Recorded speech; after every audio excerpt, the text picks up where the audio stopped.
Hi, and welcome to this week's Tentative tutorial.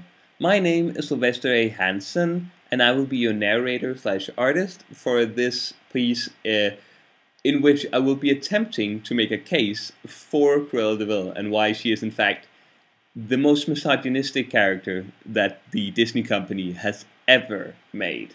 So without further ado, let's begin.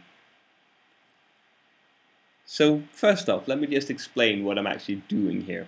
I'm doing a paint over, in which I choose a still from the movie 101 Dalmatians and paint over it, as the name suggests, to give it a little bit more depth. So why do I make the claim that Cruella De Vil is the most misogynistic character in Disney's character library, in which they have quite a few? I do so because Cruella De Vil is the only character who's ever been vilified for being a successful woman. Let me plead a case. In the movie 101 Dalmatians, and I will only be referencing the movie 101 Dalmatians, as I have not read the book The Great Dog Robbery from 1956 by Dodie Smith, so I'll only be referencing the movie from 1961, I believe.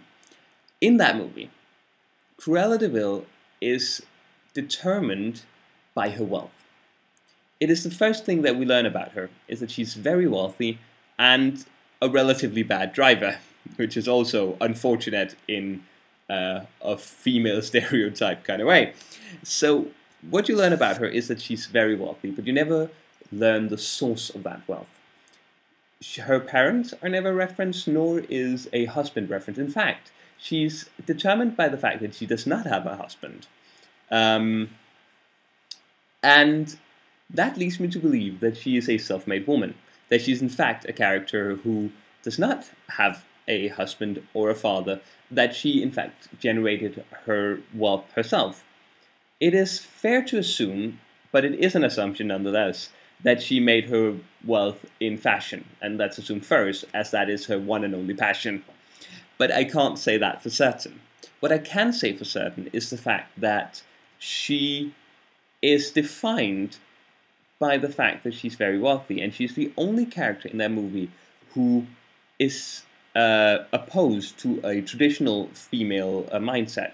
She's not a homemaker, and she's not a mother, and those are the only two other options in that universe. You're either a homemaker, or you're a mother, or you're just the worst person that ever lived, capable of killing countless dogs for your own pleasure, apparently. Now, this is probably a picture of the times, of the early 60s, in which those were the only two appropriate jobs for women.